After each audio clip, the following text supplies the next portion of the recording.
suicides by young men and women have been periodically reported from Gilgit-Baltistan, GB. Authentic figures are not available in the absence of scientific surveys and forensic facilities, which allows honor killings to be masked as suicide. Nevertheless, the suicide rate in this region is, arguably, higher than the average in Pakistan, 8.9 per 100,000.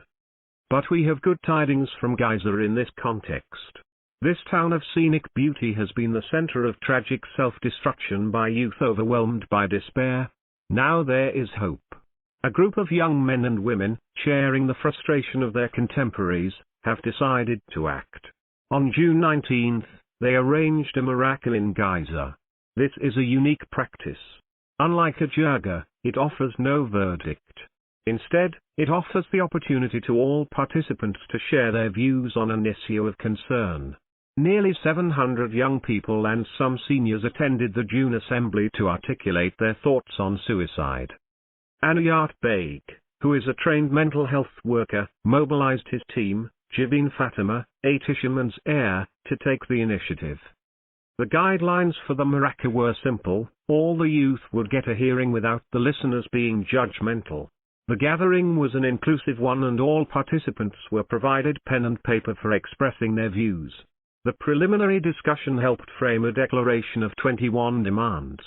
They ranged from a call for declaring a mental health emergency to counseling being indigenized and cultural programs being held for the youth.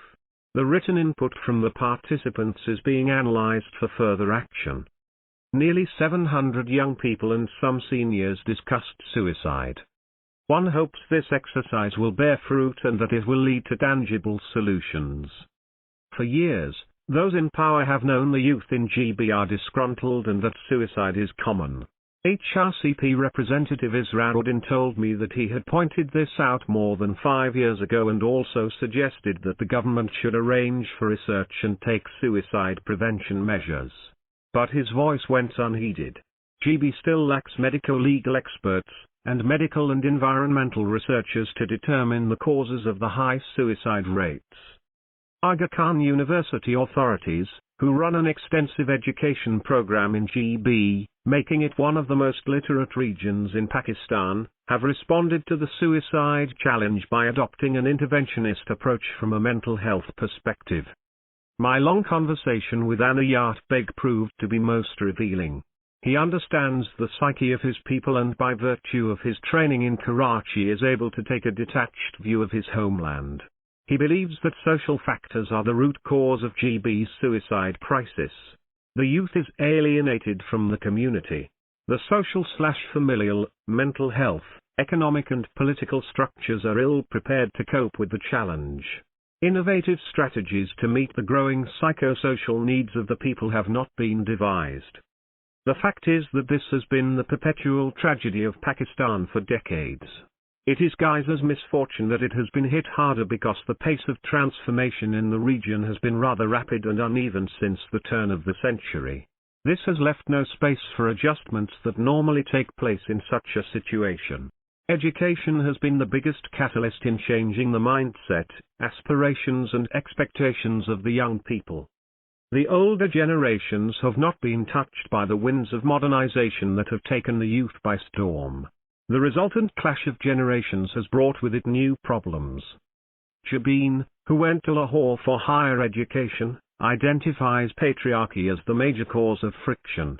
She specifies forced marriages, domestic violence and lack of communication with parents as factors that make life difficult for girls. Jabin also points to the stress that a competitive school system causes in children. Integrated and holistic development in every sector is essential for growth that is balanced. Anayat points out that the government's economic and political policies have failed to keep pace with the development in the education sector in GB. Hence, unemployment among the educated youth is high. They are frustrated and life seemingly holds no promise for them. The political status of GB is in a state of limbo. Islamabad's promise to grant GB provincial status remains unfulfilled. This drives away investment. In this context, the Maraka is a good move. It may lead to local solutions. Anayat plans to take the assembly to other Tsuls of Geyser and make it a permanent feature of life as a part of his Sang project. He is optimistic as is Jabin. They believe that sharing their frustration will help the youth. Jabin recalls how a female participant at the Maraka told her, "I was contemplating suicide. Now I am not." Jabin inspires hope in her poem Orot with lines that translate to, "Life calls out again / come let's learn to live once more." www.zubeidamustafa.com. Published in Dawn, July 15, 2022.